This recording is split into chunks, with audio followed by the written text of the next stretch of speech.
بسم اللہ الرحمن الرحیم۔ ہم سب خدا کے سامنے یکساں ذہن ہیں اور یکساں ہی بے وقوف ہیں۔ بہت ہی کم ہیں ایسے لوگ جو اپنے آنکھوں سے دیکھتے ہیں اور اپنے دل سے محسوس کرتے ہیں۔ بعض اوقات کوئی شکست ایسی بھی ہوتی ہے جس کی دامن میں فتح سے زیادہ کامیابیاں ہوتی ہیں۔ اعلیٰ زندگی کی 4 نشانیاں ہیں: نیک گفتار، نیک کردار، نیک نیت اور نیک صحبت۔ کچھ باتیں کان لگانے سے نہیں سنائی دیتی بلکہ دل لگا کر سنانے پڑتی ہیں۔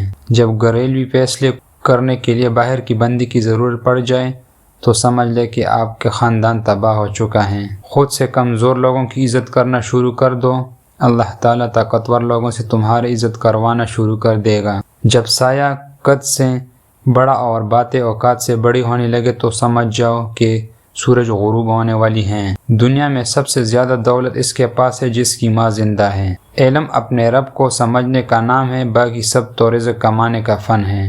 اس کا باپ کے سامنے اکڑ کے مت چلو جس کی انگلی پکڑ کر تم نے چلنا سیکھا۔ اللہ تعالیٰ کی رحمت کی پہلی نشانی یہ ہے کہ انسان کو اپنے عیب نظر آنے شروع ہو جاتی ہیں۔ الفاظ انسان کے غلام ہوتے ہیں مگر صرف بولنے سے پہلے۔ بولنے کے بعد انسان اپنے الفاظ کو غلام بنا جاتے ہیں۔ دودھ میں حریر ملانے استعمال کرنے سے 70 سال تک آپ کے بال سیاہ ہوں گے۔ جس سے اس کی والدین راضی نہیں، اس نے اللہ تعالیٰ بھی راضی نہیں۔ توبہ کا خیال خوش بختی کی علامت ہے، کیونکہ جو اپنے گناہوں کو نہ سمجھتے وہ بدقسمت۔ یہ نہ سوچو کہ اللہ تعالیٰ تمہاری دعا قبول نہیں کرتا، بلکہ یہ شکر کرو کہ تمہارے گناہوں کی سزا فوراً